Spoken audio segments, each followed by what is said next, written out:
and data suggests that almost 1 in 4 people in the United Kingdom live below poverty line. My question to you is that, is the situation as grave as it seems to be at the moment? The UK is in an economic mess. It's had very little growth, very little productivity growth for about 15 or 20 years. I think the fundamental cause of this is because Britain is led by a political caste who believe that economic gravity and the rules of economic gravity don't apply to them. So they've made a series of very bad decisions, very bad public policy choices. I'm talking to you from Mississippi, the poorest state in the United States where I now live.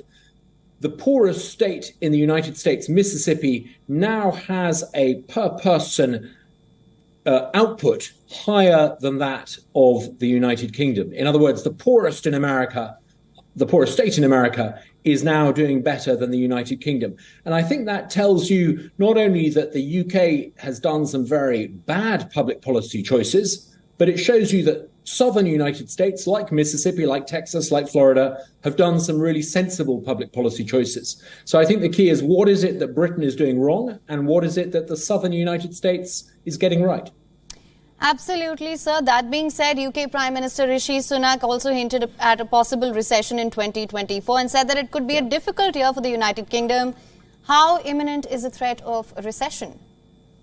I think it's almost certainly imminent. I mean, earlier on, you attributed some of the downturn and the slow growth and the stagnation in Britain to Brexit, to Britain's decision to leave the European Union.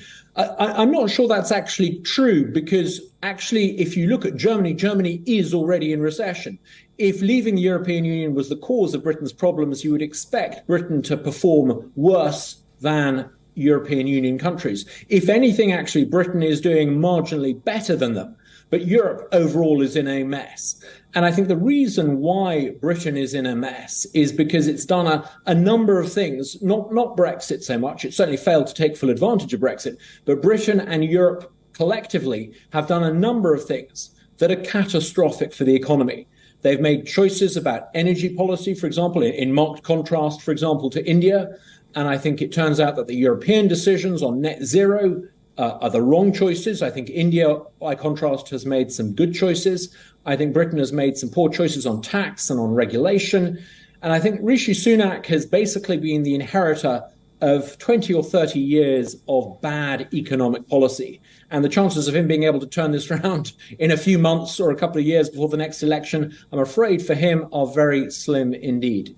Right, Mr. Douglas, you listed down the factors that have led to the situation right now in the United Kingdom, the dire situation indeed. My last question to you is that, what action can actually be taken to tackle the rising cost of living in the United Kingdom, which is clearly impacting the middle class in the country as of now?